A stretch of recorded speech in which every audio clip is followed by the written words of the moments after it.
Hi everyone, Psycho Sorcerer here, and today I am interviewing Shindo. He's got a really good YouTube channel. I've been subscribed for over a year myself. I suggest you check it out. On his channel, he talks about Gnostic Luciferianism. He talks about the news that you don't really see from the mainstream media, and he also goes into some of his own future predictions, and I want to touch on all three of those things today. So hello, Shindo, and welcome. Hello, thank you. It's good to be here. Hi, I understand you have someone else with you as well. Yes, my wife, she and I work as a team. Of course, we are the founding members of the House of Hallel. And if you're not aware, Hallel is the Hebrew for Lucifer. So that's where that comes from. And we're about Gnostic Luciferianism. She is more of the Luciferian part of it, and I'm more the Gnostic part. Okay. You might look at her as sort of representing the light aspect of this, and me representing the dark. We try to balance things out. Right. Yeah. Very Taoist, really, in our basic viewpoints. So we try to be to blend the light and the dark, and she also she looks at herself as being someone who represents order, and I represent chaos. Okay. Cool. Yeah. In many ways, we're opposites, yet we are together, just like the yin yang symbol. Right. It's the balancing of two forces. I like that. Right. Right. Yeah. Okay. And I understand that she has a channel as well. Yes, Lucifera Morningstar. She had that is her name, and that she's had that channel since long before the new Lucifer show. You know, his Right. name Yeah. is Lucifer Morningstar. Right. So every time I type in her name, The show comes up. Lucifer Morningstar. Did you mean Lucifer Morningstar? It comes up. So, she had the name first, so just point that out, huh? Yeah, and I'm actually subscribed to both your channels, so I'll put both of them up there, and I'll leave them both in the description below this video. And hello, Lucifera. Hello, Shindo. Thank you.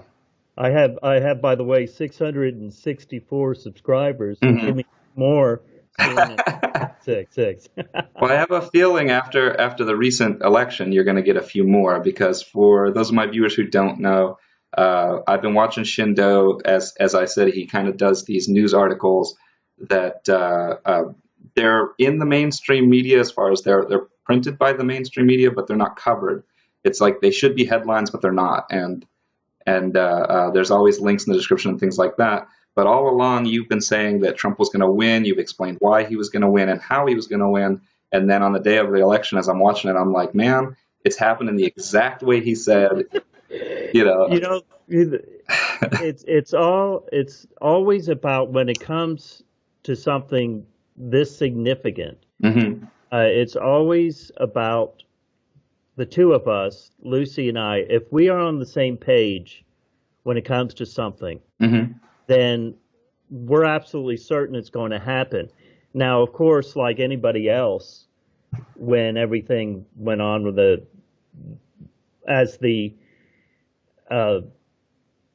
contest progressed, and as all this crap about Trump came out, there were occasional doubts. Right. But it's so much easier, because I tried it. I've had my channel, and I've been trying to reach out and get people to listen to me. Right. Yeah. For some time. It's so much easier when you've got somebody who supports you in everything that you do like that. Right. That way, when you sort of have doubts, they can lift you up and say, no, you know what? We're right about this. So we were on the same page. We were on the same page about Trump from probably the end of last year. Right. And another thing that might be interesting to the viewers is, if I've got this right, you're not a Trump supporter. You just knew it was going to happen this way. No. Yeah. No, I don't. I feel like you're kind of like me, where you feel more in the middle, like, these are two bad choices. But Right. There are times when he says things that I really can cling on to, Yeah. and can see why people like him. Right. And I wouldn't say that I even dislike him Hmm. as a person, but there, there's something very sinister about him that's under the surface, Right. and people are sort of scratching it, and they can sort of see it. But most people out there, including the people that should be able to see it, the Christians, are not seeing it at all. Right. Matter of Yeah. fact, matter of fact, he's getting a tremendous amount of support from the right-wing fundamentalist, Hmm. which is probably the most dangerous thing about him. Hmm. It's not him himself, Yeah. because if it were Right. up to him, he doesn't give a damn about religion. He Right. could care less about uh, God or any of that. And I imagine, growing up in New York, that he thought it was just, a bunch of crap. Hmm.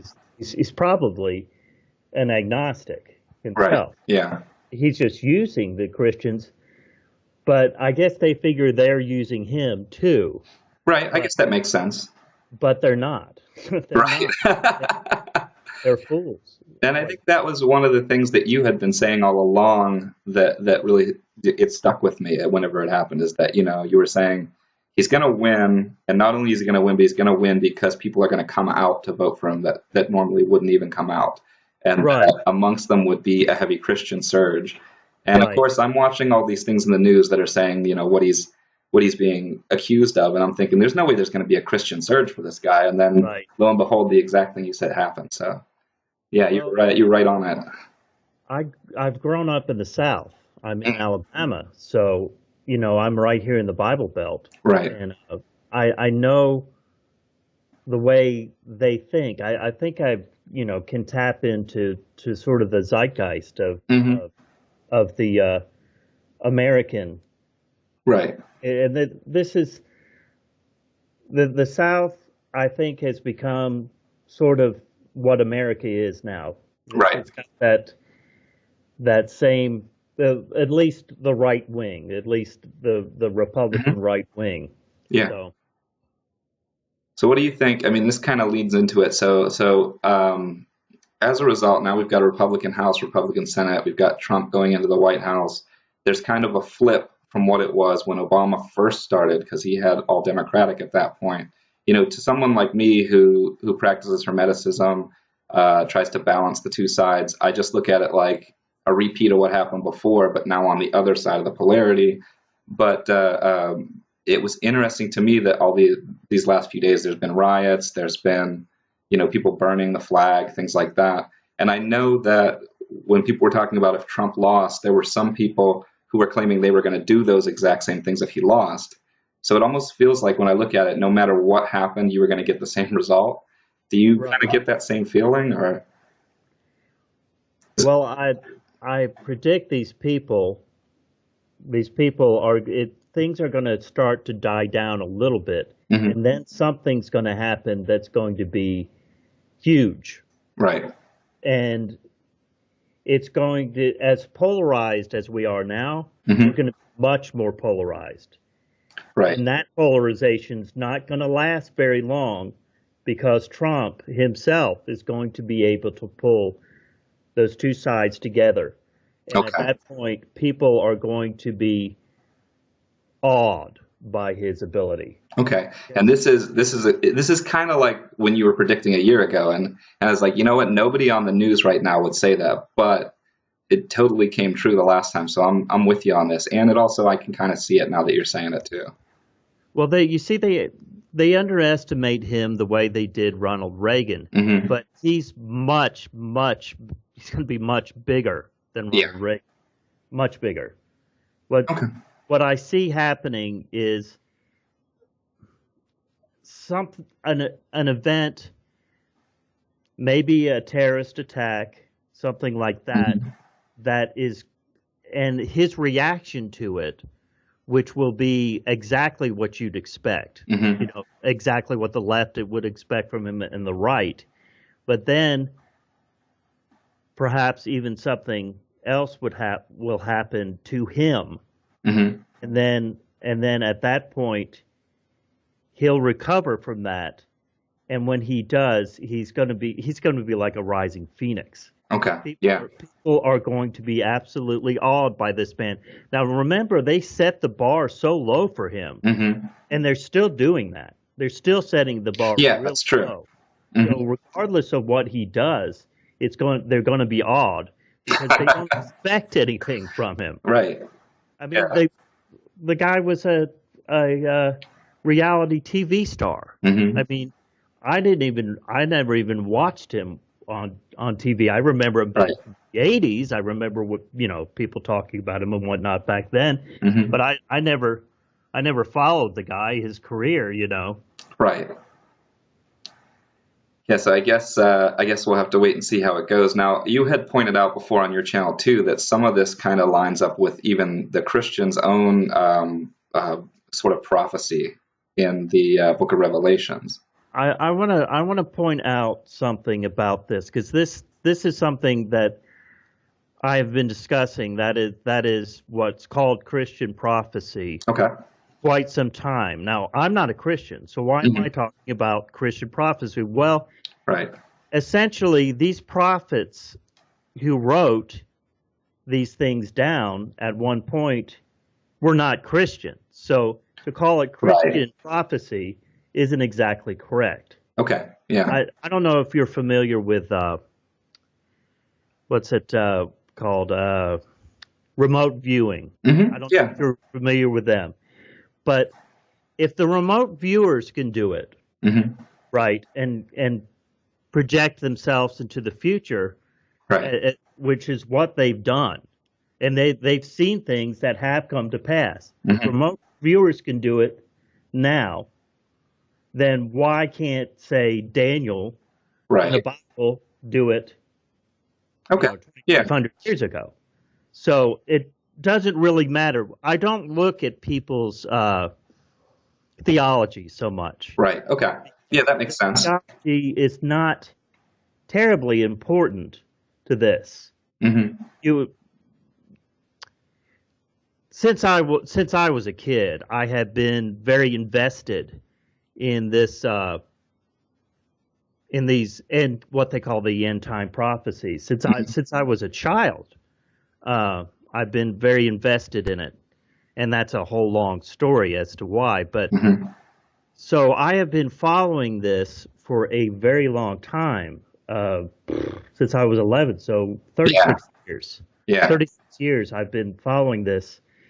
A lot of the Christians have a lot, and you could find this as, just type it in and you're going to find all kinds of videos. Right. Yeah. A lot of the Christians believe that Obama was this antichrist beast figure, Right. but it seems to appear that Obama may have been the one to set up to sort of pave the way, not unlike maybe a John the Baptist for Hmm. Christ, to pave the way for the Antichrist. Right. Okay. So my point, getting back to my original point, these are not, we call them Christian prophecies because Christians believe in them, but the truth Right. of the matter is Christians don't even understand them very much themselves. Right. It's sort of like it's being viewed through a Christian lens, but Right. other than that, it's still just a prophecy. Right, Okay. exactly. Yeah, that makes sense. I mean, Okay. whether Let's move on just a little bit from this to talk about kind of your news articles that you do. I know it's not the only thing you do on your channel, but something that I think has been really interesting to me is these news articles you find and kind of the picture they help you to paint in what's going on globally, while everyone else has been focused on this election all along. So, right. if you had a few things you'd like to say about that, but I think it's really cool. Well, recently, I going back to the tying it in with the whole prophecy deal. Hmm. Now, whether or not you believe in these Christian prophecies, and I'm sure quite a few of your subscribers do not, and I Hmm. know quite a few of my subscribers do not. Whether or not you believe that these Christian prophecies are true, they do believe in it. And folks, Right. this government and this world is not run by Luciferians. This government and this world is not run by Masons or whatever else.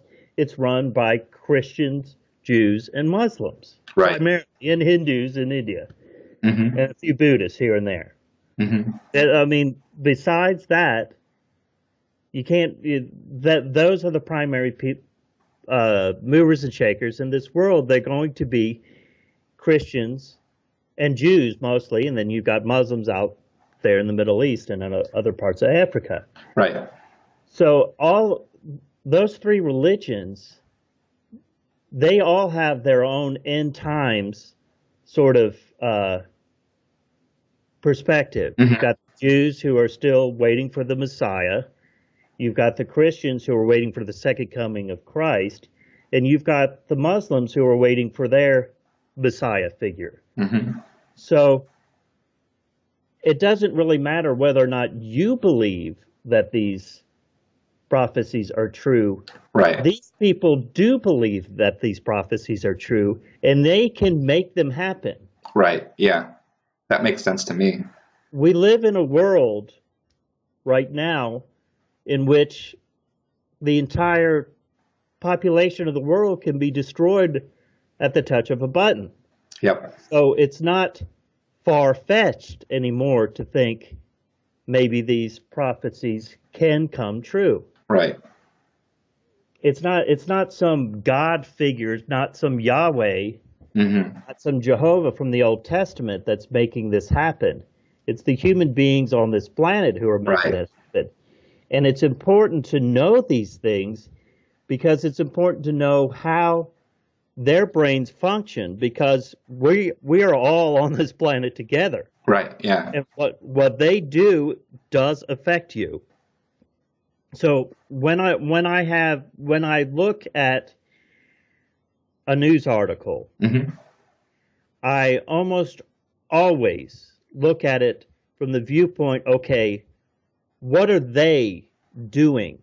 What are they thinking about this? And then they're not going to reveal that to you because they don't want you to know. Right. So I try to get into their heads, Mm-hmm. the powers that be, and what really is behind what it is they're doing. And virtually every news article that I put out there is going to have some relevance Right. Yeah. with this end times. And what I look at as far as what the quote unquote end times is the end of the age. We've gone through cycles. Right. This Earth goes through cycles. We're at the end of a cycle. This Mhm. is what you might call the age of Pisces, which Mhm. is the Abrahamic faiths, and Right. they're coming to an end. So, like it says in Revelation, it says, "Thou woe to you, O earth and sea, for the devil sends his beast with wrath, for he knows his time is short." When it's referencing that, it's referencing not the devil or Satan the way most people think of it. It's talking about the end of this beast system, which Right. is Okay. the Abrahamic faiths. So Right. it is based on these Abrahamic faiths, and the system. Governments were instituted in order to keep the priestly class in power. Right. So it's not a reverse. It's not here out in the West, here in America, we don't look at it that way because this government was supposed to be uninfluenced by any religious affiliation, which is what makes that the founding fathers, what they did so unique and so great. Right.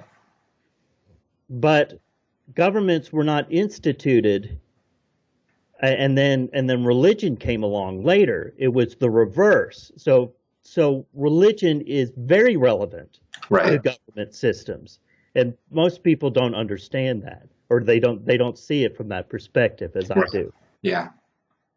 That's all very interesting, and it makes you think. Sort of, it's kind of a very clarifying way to bring clarity to thinking about why certain things are happening as they are, not just now, but in general. Anytime I like the idea of anytime you read one of these stories, thinking about what the person who wrote it was thinking, because more.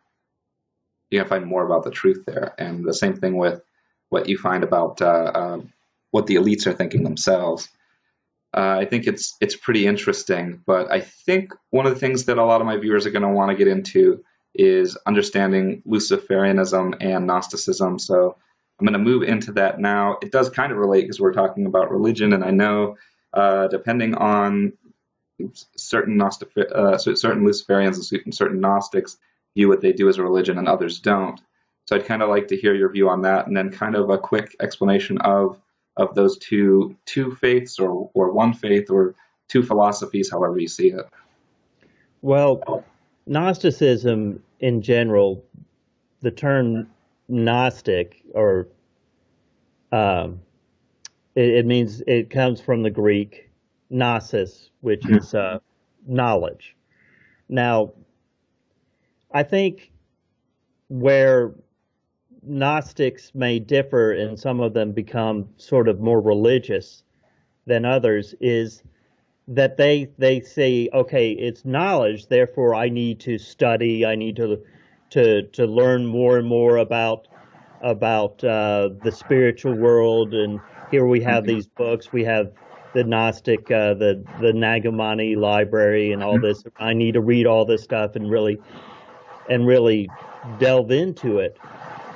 But me, coming from a perspective of Zen Buddhism, which is really what I had approached before Gnosticism, Right. I try to keep things simple. Mm-hmm. And when Gnostics,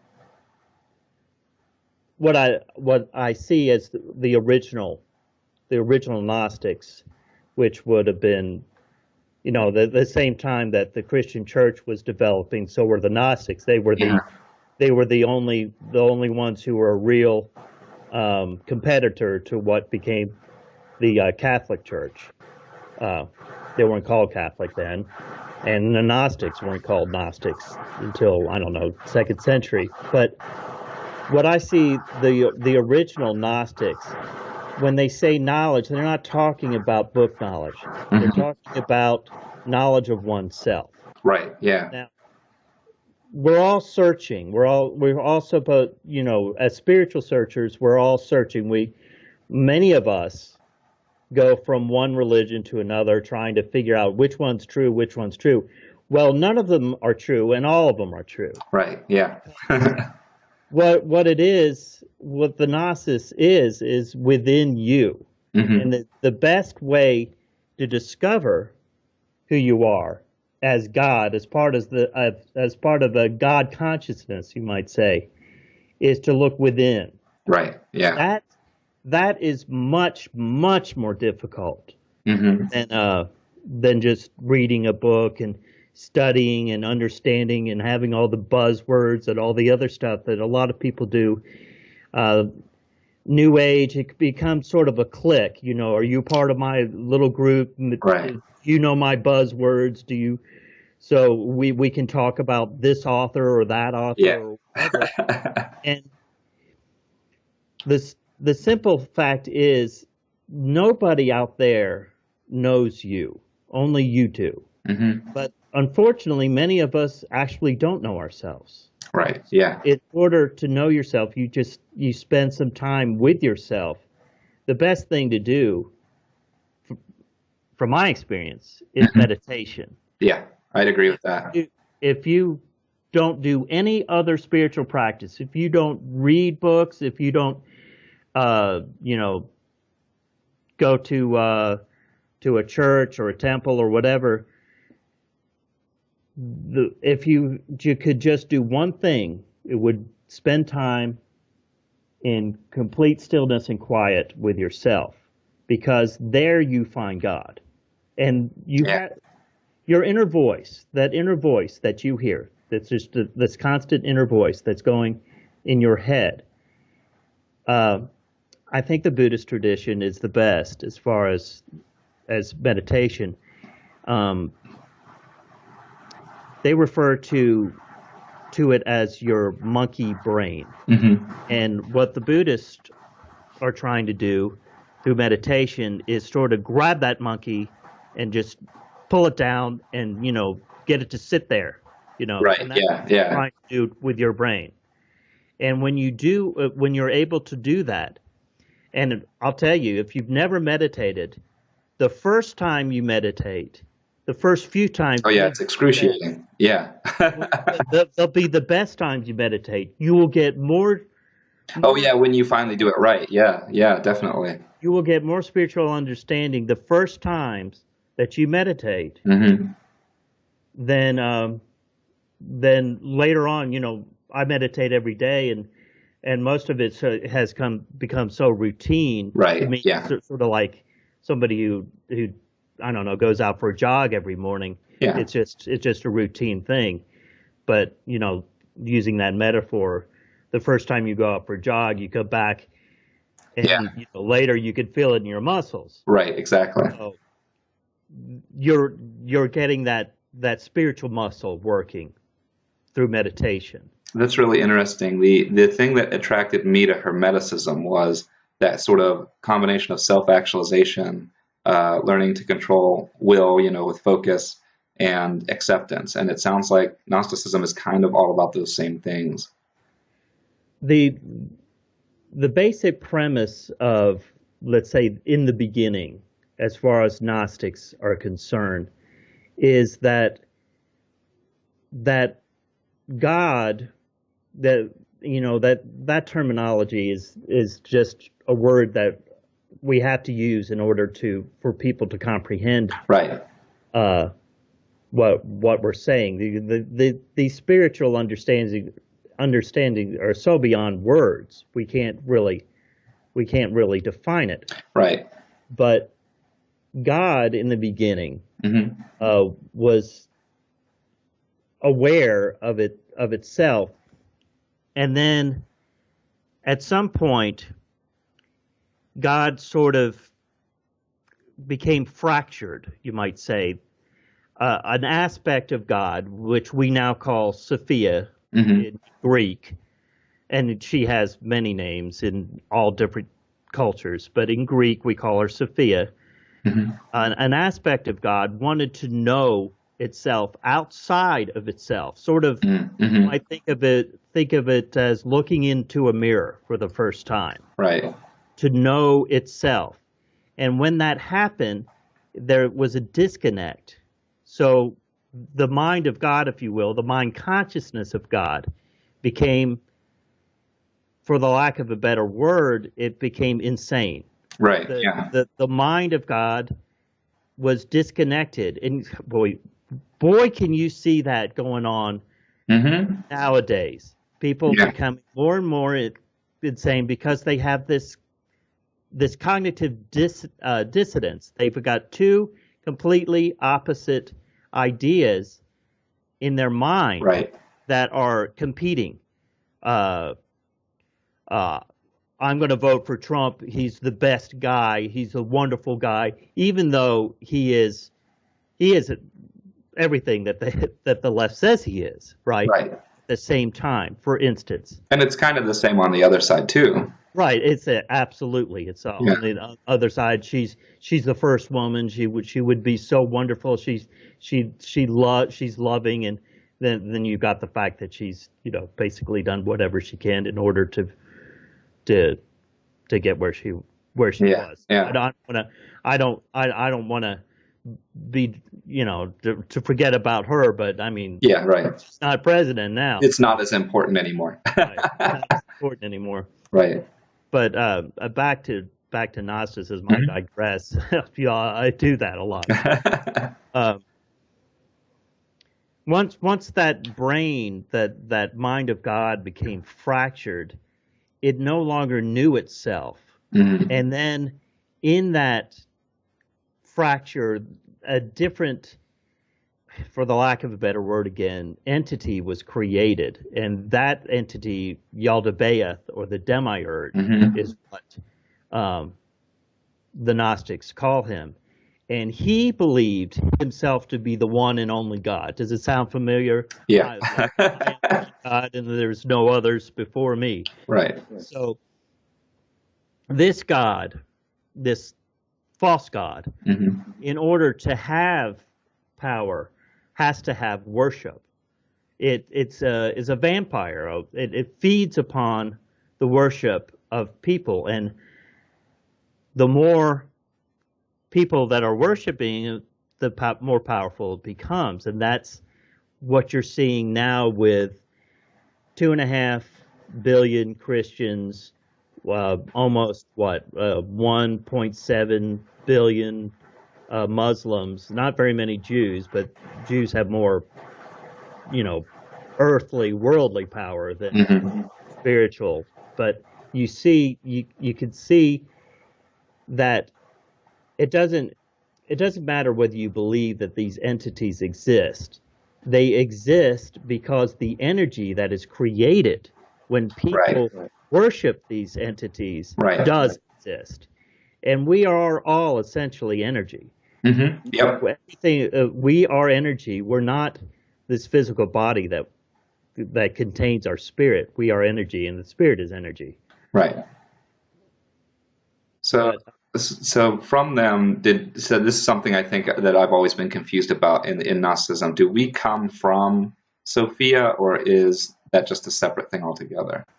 when, according I according guess to nobody knows for sure, but I mean, right, in the mythos, right in the mythos, and myth is used to express the fine, idea. to illustrate something that's of a spiritual nature. Right. Yeah. Let's look at Adam and Eve, which no, were not actual physical beings, but it's an allegory for Right. people to understand what actually happened. When Adam and Eve were created, they had a physical body, but then you see in the book in Genesis it says that that the spirit was breathed into them. Hmm. Now the spirit, that is Sophia. Okay. I So gotcha. what happened was basically the demiurge was tricked, sort of. I don't know. You might say he was distracted, Hmm. and then Sophia breathed that life, so that we could go through the process of life, and in that process learn who we are. Right. And once we learn who we are, which is God, then everything can come back to the way it was before. So Sophia, basically, she made a mistake, and her mistake was wanting to sort of know herself outside of the God mind. Hmm. And in doing so, the demiurge was created. And as the demiurge was created, the demiurge formed his own archons. You might look at them as demons and things like that. I mean, these are terminologies we Hmm. use. It's the only terminology I can use to illustrate it. I know it's Christian terminology, but It's what most people will understand. right, exactly. The demiurge became a physical entity, a material entity. So you've got the spirit against matter. Okay. So Yeah. the Bible talks about the the spirit is willing, but the flesh is weak, Hmm. things like that. So um, yeah, Sophia basically breathed that life into human beings, so that spirit would be in there like a little, just tiny spark, Hmm. that if we learn how to kindle that spark, it becomes a flame. Right. And as it becomes a flame, you become enlightened. And when you become enlightened, you know you are Right. God. You know it. You know you are God, and the fear of death just It goes disappears. away. Yeah. It just disappears. As the Bible says, death, where be thy sting? So it just disappears at that point. And that is the ultimate um, process of being a Gnostic. That is what ultimately you're trying to get. It's like kindling that fire. And if reading books and things like that, they're helpful. They're helpful. Hmm. But the people who stress too much on, you might say, an intellectual understanding Hmm. this and not a spiritual one are not probably going to get there in this particular incarnation. Right. Now, us Gnostics see us as being reincarnated over and over and over. This is a process. Hmm. You might look at it as an evolution, just as lower intellects evolve into higher intellects. It's a spiritual evolution. You evolve from a lower spiritual understanding to a higher spiritual understanding. However long that takes, it doesn't really matter because time is relative anyway. So. And so, are the archons? I know it's a little deep for maybe some of the viewers, but are the archons kind of there to try to halt your progression, or should Right. we do something else? Okay. They're there to confuse you. Hmm. They're there to constantly tell you, okay, if you think you are a god, that's crazy. I mean, that modern day, it'd be crazy. Hmm. 300 years ago, they'd say you're demon possessed. Hmm. So it's putting doubt in your mind. No, I can't do it. And fear. What they do is they get people at a very low vibration. The fear and anger, which is really a manifestation of fear. Fear and anger, Right. lust and lust. Hmm. Those are the three things that they try to keep you into so Right. that you can evolve spiritually. Right. And you can see that in the world too, just Right. like everything else. Yeah. Okay. Yeah. I mean, I can dig it. I like that. I didn't realize that that's kind of what the whole Gnosticism package was about, but it resonates very well with me. I like that a lot. The best book to read, I found is very deep, is the Secret Book of John. And I really think I look at it as the cornerstone of Gnostic beliefs. Okay. And actually, my wife and I read that on our channel, and we read it on our mutual channel, which is Gnostic Illumination Ministries, which we have sort of separate from our main channels, just to give to individuals like we meet in face to face. Right. Okay. So that but on that channel we have all the Gnostic. It's just the Gnostic stuff, not my videos on Right. Yeah. news stories and her videos on Lucifer or Luciferianism. Hmm. It's just Gnosticism there. So, but Luciferianism and Gnosticism are basically the same thing. Okay. I think the only major difference, and she's sitting here listening to me, I'm making sure that I don't say something wrong. So the only major difference is that in Luciferianism, they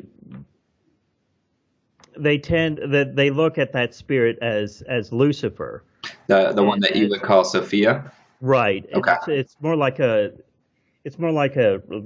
Prometheus spirit, Like a right? light bringer. Yeah. Right. A light bringer, someone that's punished for bringing knowledge. And Right. you've got the serpent in the garden, which for Gnostics and Luciferians, that's the same story more or less. that's Yeah. the same story.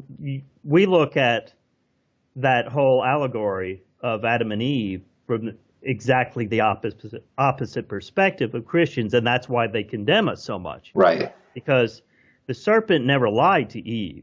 Right. The serpent said, "You will not die." He only made two claims: "You will not die," and they didn't. They didn't die. And Christians try to square the circle and say they died a spiritual death, which is quite frankly ridiculous.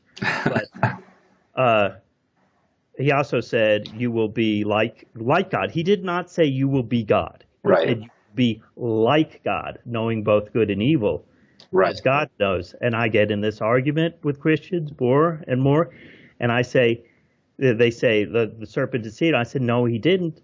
Where did he deceive? Oh, well, this is their basic premise, that the serpent deceived by telling them that they are God, or that they will be gods. First of all, he didn't say they will be gods. He said you will be like God, knowing both good and evil. And later, in chapter 3, God, the Elohim God, which Elohim being a plurality of gods, more than one. The Elohim says later in chapter 3, he says, behold, man has become as one of us, knowing both good and evil. So let us cast him out of the garden, lest he taste of the tree of life. And I guess live forever. I guess it trails off. It just, but anyway, so Luciferians and Gnostics, they look at that story from the exact opposite perspective. The protagonist of the story is the serpent, and then you've got the antagonist, who is what we just call God, Yahweh, Elohim, whatever. Yeah, the Abrahamic God. The Abrahamic God. Yeah. Right. Okay. So he would be the antagonist of the story. He was trying to prevent human beings from evolving. And I did a video about this called years ago, called that my first videos were, I actually believed in my naivete that if I did these videos and I actually read from the Bible, that it might actually get Christians thinking. And excuse me a second. Well, in my experience, and this is something I came to, I've had my own past with Christianity where I've read through the Bible myself. And in my experience, when I try to bring up things from the Bible with a large number of Christians, not all, they usually don't know it. So no, they don't know it, and they call you a liar, and they say you're going to hell, or you give them the exact verse, and they tell you you're twisting it. Right. I just gave you the verse straight from the Bible. How am I twisting it? Right. In this particular argument about the serpent, I'll say, but God says here in chapter 3 that they did. Yeah, right. He specifically, yeah, right. And they'll say you're twisting it. You're twisting it. just like this argument I have had literally hundreds of times online, and that is, people are telling us how evil we are, how we're Satan worshipers, blah blah blah, and I'll say they'll talk about how Lucifer fell and all this other stuff, and I'll just say, show me the Bible verse where it says that. Right. Yeah. Show me the Bible verse where it says Lucifer was an archangel in heaven and rebelled against God and was cast out of heaven and became Satan. Right. Show me one single passage in the Bible that states this, and there is none. There is no passage in the Bible that states that. The only place that Lucifer is used is in Isaiah chapter 14. And that's a king of Babylon, right? Right. It's Isaiah is being told to, according to the story, Isaiah is being told by God to go to the king of Babylon and tell him, I guess Nebuchadnezzar, and tell him this: God wants me to tell you this, that you're no good. At one time you were really high up there, but now you've fallen to earth. And he's using a mythology that Nebuchadnezzar would be familiar with. Right. Of course, they wouldn't be using the name Lucifer, because that is a Latin name, and that came later with the Roman Empire. Right. That was inserted by the Roman Catholic Church, that name Lucifer. And I don't even think that the Roman Catholic Church inserted it to try to deceive anybody. Yeah, that was the way they translated it. Yeah, right. As a matter of fact, the Catholic Church used that name Lucifer almost interchangeably with Christ, meaning morning star. Right. At times. Because I've heard that before too, that in the New Testament there's even verses where Christ refers to himself as the morning star. Book of Revelation, the very last chapter. Hmm. I am the bright morning star. Right. Jesus, whatever, blah blah blah. I am the bright and morning star. So morning star, Lucifer, the the mythology of that the king of Babylon would understand is similar to Right. the story that we now think of as the whole rebellion in heaven and the Lucifer story. Right. That's Babylonian mythology. Hmm. The thing is, much, if not most, of what has now become Christianity has its basis in Babylonian myth. Yeah, definitely. But they don't know this. They don't understand this. Matter of fact, several years ago, Alex Jones did a video about the Babylonian mystery religion, and this is another video that I have where I saw his little video about Babylonian mystery religion, and it's all about the occult and Luciferianism and all this other nonsense that he talks about. And I'm using, I don't know if you're familiar with Lawrence Gardner, but he writes about this.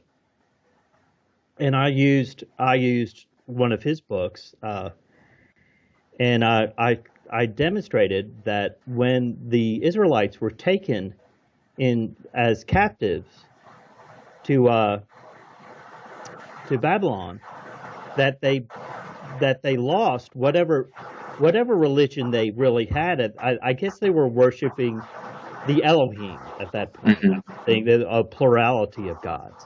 And when they came back and built the second temple, when they were released, they came back with this Babylonian god, Enlil, which is one of the main god of Babylon, the Right. Anunnaki, the gods who came from above. Yep. Yeah. So the Babylonian mystery religion is Christianity. Right. Yeah. Don't know what it is. Yeah. Know what their own religion is because they don't dive into the Right. mysteries. Yeah. That requires too much thought. That requires too much soul searching Hmm. that they don't want to do. They prefer to just sit there and be spoon fed things and not think for themselves. It's And a bunch of sheep. and They that call that themselves. searching is that very gnosis that you were talking about that's in Gnosticism. That's what you're supposed to be doing to kindle that flame. I see. That's what the church tries to prevent you from doing. Right. And when the church started becoming less and less popular and less of an influence, these people who are now Christians who don't go to church, Hmm. they are looking towards the Bible now as their idol, but they're not understanding it. They're reading it at face value and Right. not between the lines and understanding these are allegorical myths that are meant to teach you something. I firmly believe that the people who wrote Genesis, the story of Adam and Eve, the Garden of Eden, they were actually writing into it this mystery, Hmm. this occult knowledge, this understanding, so that people would come to the understanding Right. that the serpent is the protagonist of this story. Hmm. And then you have the story of the Tower of Babel later in the Hmm. book of Genesis, where the Elohim again says, "Behold, if they are capable of doing this they have one leader and one language, then nothing will be impossible to them. So let us go down there and confuse their language, and et cetera, et cetera." The whole Hmm. Babel story.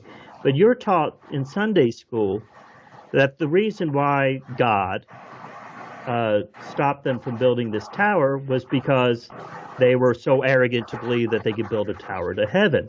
Well, that's not what the Bible itself states that the reason why was because essentially the Elohim feared man being one unit like that and being powerful enough to sort of throw off the gods. Hmm.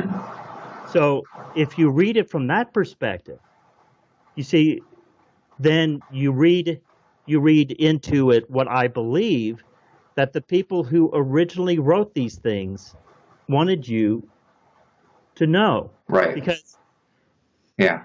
why in the world would somebody, this is the protagonist of the story, and the protagonist is essentially saying, hey, let's go down there and screw with these people because they're Hmm. gaining too much knowledge. And we're supposed to accept this God as a good God. Hmm. There, you've got that whole cognitive dissonance. Right. Yeah. That is what the demiurge wants us to be. It's in a state of confusion. Right. A constant state of confusion. No, well, that can't be true because my preacher said it can't be true, and because it makes me feel bad. Right. Yeah. So So I know there was a time before I've been on Vigilant Christian Mario's show, and I had actually tried to talk him into having a show with you, which he didn't do. Uh, oh, but I thought that would have been great for just this reason. I think it's interesting. You have a very good grasp of how all this works together. I know you've done the research, and I feel like he kind of, no offense against him, but he kind of falls in this category of the type of Christians you're talking about who views it kind of on face value. he So, has a great insight in what the Gnostics are teaching, but then he spins it on its head and says it's evil. right. Well, when it's not evil, it's not good, it's not evil, it just is. It is Right. who we are. We are God. God is within us. And you can find several verses that give you that understanding, especially in the New Testament. And I believe this is the purpose of the Christ. If he was a historical figure, if he was just made up, if it was just a story, regardless, the purpose of this person we call Jesus Christ was to explain to people what essentially God is, because he says things like, "Do not say lo here or lo there, for the kingdom of heaven is within you." Right. Now Yeah. that's the original King James version. They have uh, they're the ones who twist scripture, because they take a scripture like that and they say the kingdom of heaven is in the midst of you. In other words, I'm Hmm. the kingdom of heaven and I'm standing next to you, right? Right. And that's not what it meant. That's not at all what he meant. He meant that you already have God within you. Hmm. You just need to tap into it. Right. And he said at one point to the Pharisees that does it not say in the scripture that ye are gods? He said this to the Pharisees. This is when he was going to, they were going to stone him to death or whatever. He proclaimed himself to be God in the during temple, or Right. during Yeah. synagogue, whatever. So he said that. He also said what I have done, you will do as well. Right. Right. Yeah. And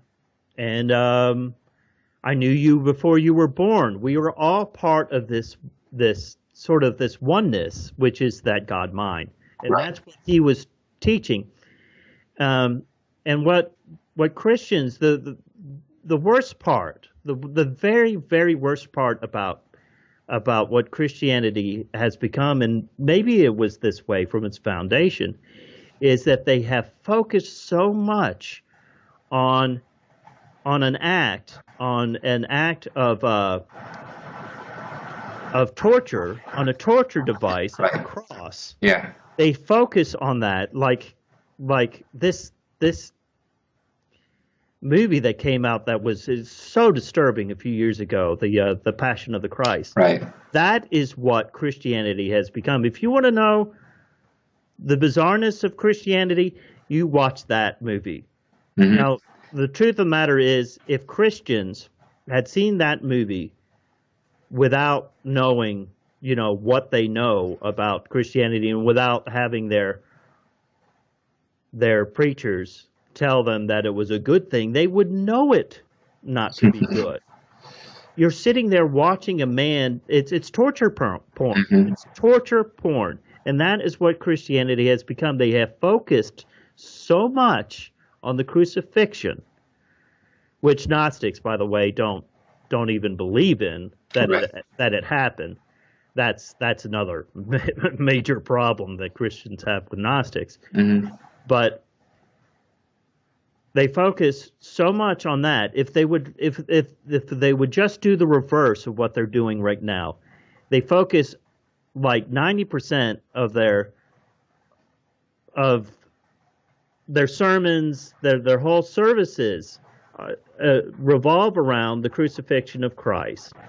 Whether it's actually describing the crucifixion, or whether it's Paul's writings about the crucifixion and about how we can't crucify Christ again and blah blah blah blah. Mm-hmm.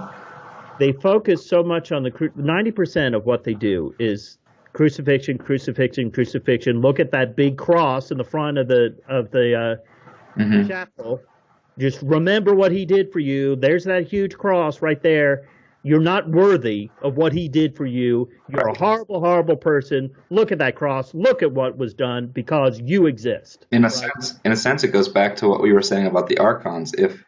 And I don't know where you fall on the if they're actual entities or if it's an allegory or if that even matters. But if you look at the church almost as one of these archons, it kind of makes sense. Absolutely. The church is an archonic force. Right. It's a beast. It's a beast in and of itself. It's a beast system. Mm-hmm. But they focus on that, and then 10% they focus on, give to the poor, Jesus, the wonderful wisdom that was imparted by the words that are written in the Gospels. Whoever might have said it, whoever wrote it, whoever might have said it, the words of wisdom. The simple understanding. Do not fret for tomorrow is another day. Let the day's own troubles be sufficient for the days. Things like that are not focused on. If they would focus 90% on that and 10% on the crucifixion, then they'd be all right. Yeah. They'd be just fine. But the thing is that they have turned everything around like that, and that's the reason why they are working essentially in destroying themselves. First, they're going to destroy each other, the Muslims, the Christians, the Jews. Then they're going to destroy the remnant that's left of themselves. Right. And essentially, they already have done that because they have taken the spirit that's supposed to be there, which is the divine feminine, and they have denied her. Mm-hmm. They deny any kind of female aspect of the Godhead, which is absolutely ridiculous and right. Sort of gay. I mean, it's the whole basis of the church is based on three guys. Mm-hmm. Three guys. Now, how the heck did they procreate? How did they create anything with three guys? The creative force is in the feminine. Right. Yeah. So it's almost sort of like a way to circumvent you from finding the truth by just pushing that out. Now you don't have all the keys you need in order to self-actualize. Right. And by constantly hammering at anybody who dares say, maybe the Holy Spirit's feminine, Right. Yeah. Just think about that. For them to hammer home how blasphemous, that's just pure blasphemy. Mm-hmm. That's just another way for the church to pull you back down into that low vibration, the anger, the fear. Then, of course, the whole hell idea. Mm-hmm. Most people who go to church go to escape hell. They don't want to go. Going to heaven might be pretty good, but going to hell is really bad. So I'm going to go to church and stay out of it.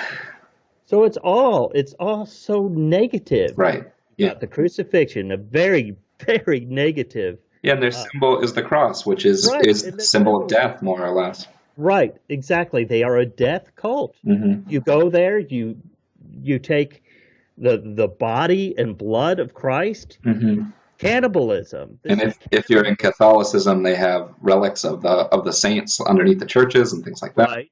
Yeah, and a lot of it, again, going back to Babylon, a lot of it matches with Enlil from Babylon, because his whole story, not what he's most known for, but one of the more obscure tales is that he was kind of kicked out of the heavens and became the ruler of the underworld, and as a result, he could determine where people went. So if you worshipped him, he'd give you a good spot when you died, and that's kind of where the whole heaven concept, I believe, comes from. Right. That's very interesting. And you know, an everlasting burning hell Mm-hmm. and even a heaven, that's not Jewish tradition. No, That's yeah, not Hebrew. That's not from the Israelites. right. That is a Christian concept. Mm-hmm. And I think that some of that was borrowed from, there is a Buddhist concept of a place where Mm-hmm. the soul goes to burn, to purge itself so that it can go back and reincarnate. Is that Naraka? Is that? It may be. Okay. I know the name of it better than I do. But yeah, that purges itself so it can go and reincarnate. So Right, if there is some sort of hell, that's what I would believe in. right. Yeah, Because we are we're moving forward. Sometimes we have to take one step back in order to take two steps forward. that But makes we're sense. always moving forward. So we're spiritually evolving regardless of what we do. We're going to be spiritually evolved for our next incarnation. So Now, I know that the Gnostic view on Jesus aligns with what you've been talking about, and we've mostly just been talking about historically and within the Christian Bible itself. But I know the Gnostic view aligns with that. Does the Luciferian view differ any, or is it kind of also a people just misinterpreted Jesus sort of view on it, or does it not even touch on that? I don't believe that I would say that it even touches on it. Lucifer is that Prometheus figure. I would Mm, see it more than that, like that. But as far as we're concerned, my wife and I, Lucy and I, mhm. in the house of Hellel, Lucifer is Christ. Right, I look at that as a Christ consciousness, and right, I look at the what may be called the Aquarian Age would be the same as what many Jews believe in, a messianic age, not in a figure, not in a particular person, but in a new age to come. right. In a Uh, time where people begin to act more like this Jesus figure as opposed right. to, yeah. It could be called a Luciferian age as well. Hmm. Lucifer, you could just look at Lucifer as being the light bearer. Right. Uh, so that is basically the same Yeah, as one and the same concept. Okay, cool. Yeah.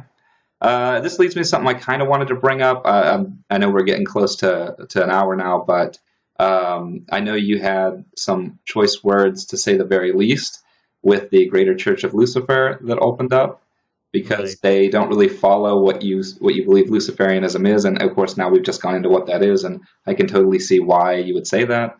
But Hmm. did you want to get into that at all, or The Greater Church of Lucifer, particularly Michael Ford, has convoluted all these things. He Mhm. has a lot of great understanding. It's obvious he's doing it on purpose. And when somebody who has a Gnostic background, and Jeremy Crow even has, you can find his website where he's talking about Gnosticism. Mhm. Yet these people call themselves archons. Yeah, that's a little Right strange. there, that's a huge red flag, folks.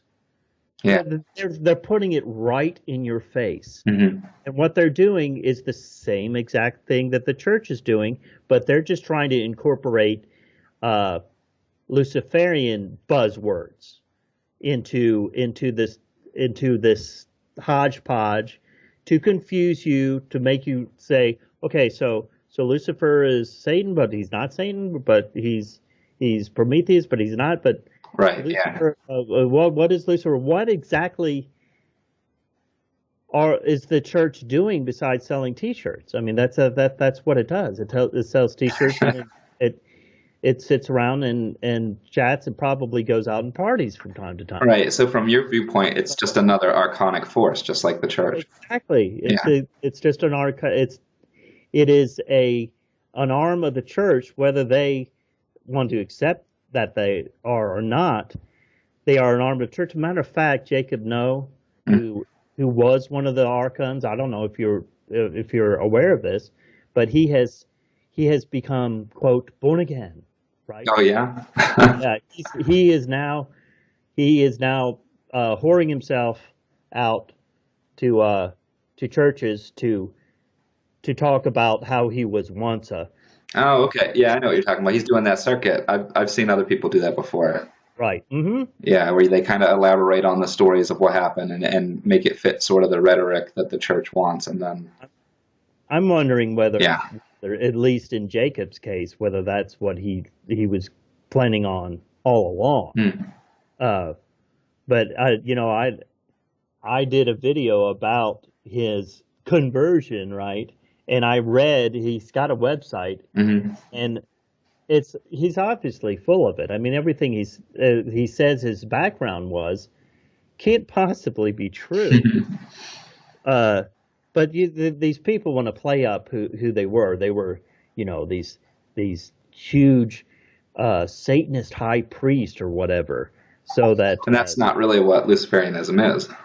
well, that's right. That Right. no, no, but he's making up a background so that he can sell it to the churches so they can say, oh well, Jesus delivered Right. Yeah. him, right? Hmm. So you come to church and you put some money in our coffers and Jesus can deliver you. And look, he delivered somebody as evil as him. He Hmm. can deliver you too, right? Right.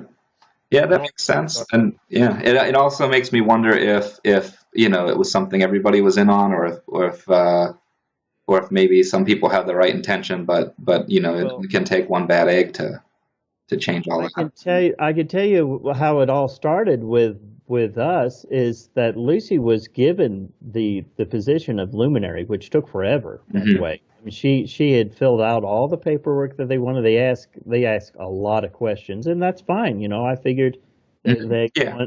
want to find the best of the best. So she answered it. It took her several hours to answer all the questions. They're long paragraph form answers. And it took 2 or 3 months before they actually even looked through the stuff. And then all of a sudden, she gets an email that says, "Congratulations, you're a luminary." And they allow her to be in their members only Facebook Right. group. And I see. And that kind of where it all opened up. right, I'm going to work one day, and I said to Lucy, I said, you should put up one of your videos Hmm. on this Facebook group, and I figure she's going to put up one of the videos that she does about Lucifer, the nice little videos where she has the inspiring and Hmm. music playing and whatnot. And I went to work, and I came back, and I mean all this crap went on while I Yeah. was work. What she had put up, what's the name of the video? What she had put up was a video that we had done, basically exposing the church and how Hmm. Hmm. and Okay. how not the church Yeah. Not. group, Yeah. The right. how they're coming out against Gnostic Luciferianism, and she put that up, figuring, of course, Yeah, but it might have had a little too much of the Gnosticism in it. everyone would be fine with that, but Right. they weren't. They weren't, and I think a lot of it has to do with this whole power struggle type Right. thing. Yeah. They saw something, they said, "Oh well, we don't want people actually talking about real issues here. We want people just to be chit chatting about, where to buy, your magic potions or whatever." Hmm. You know, Yeah. Okay. So then, just like you were saying, it's kind of the same situation you have with any other church. It's just, and maybe right. maybe churches for the most part have that problem, where they just naturally become archonic if you're not careful. Yes, I think so. It's well, one of the things that the Greater Church of Lucifer said that they weren't was dogmatic. Right. Okay, but they are. They are. Right. And what we're trying to do, and it's hard. It's hard to thread that needle. Hmm. Is to have a group like the House of Hillel and Right. be non-dogmatic, because I wouldn't mind anyone coming to the House of Hillel and contributing their own spiritual understanding. I Hmm. don't care what religion they are. I don't care what religion they are, because we can all contribute to the discussion about spiritual awareness, because we all Yeah. have our own individual understanding. It's more about open discussion. Right. Yeah. That's what we do. We have an open discussion. We Hmm. have a topic, and then we discuss it. So Yeah, a place for like-minded people to discuss. That's nice. yeah, and I always get a charge out of our meetings. We're going to have one tomorrow night. So Do you just do it out of your home, or do you have a? yeah, we do Okay. it here in our home. We Yeah. were going to meet at a church. Actually, Right. Lucy and I were members of a Unity Church, as like a Unitarian. Right. Yeah. And you would think that they would be open-minded to it, but they're not. They weren't open-minded to it, and they shut us down completely. They said, "No way, that's not going to happen here." Right. And you can't really blame them too much, considering we are in the South, Yeah. and coming to a Gnostic Luciferian group in their church makes Yeah. Right. They could. Yeah. So we ended up having it here in our house. We really put ourselves out there because we didn't know who was going to show up and whether the people are going to be Right. somebody Yeah. Yeah. wants to cause us some pain, Yeah. because there might be Christians who might come. You never know. It's pretty bold and pretty brave, actually. Yeah, well, you have to put yourself out there if you want to get anything done. Right. I believe it was pretty bold of us to say, you know what, I don't care what you think, I don't care how crazy you think it is, Trump's going to win this election. Right. Yeah. And you had fights, because I also read some of the comments on your Uh-huh. on your channel, and you had fights with people before who tell you you're crazy for that all along. I bet Right. you now they're just going back. They're either just ignoring it, or they're going back and deleting their posts. Right, exactly. That's what you get. That's what you get. Right. If you're bold enough to try to look, if you want to strip away all these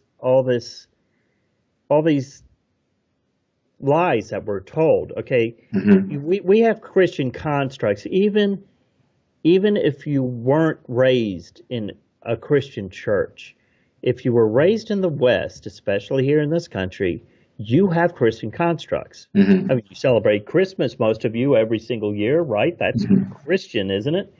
So, just for example, Right. so these Christian constructs, once you try to level these things down, it causes a lot of havoc. People don't like that. They don't want you to knock down their constructs in their brain. Right. Yeah. They're terrified of it, and really, they're trained to be that way. And Mhm. honestly, they should be, because the Yeah. only way for you to really come to the light and to the understanding that Gnosis is to go through the darkness. Right. And that darkness, that dark period, which I had to go through, which Yeah. Lucy had to go through, Yeah. which all of us have to go through Yep. in order to become enlightened. That dark period is very, Yeah. very difficult. So Some people call it the dark night of the soul. Yeah. right, Yeah. right.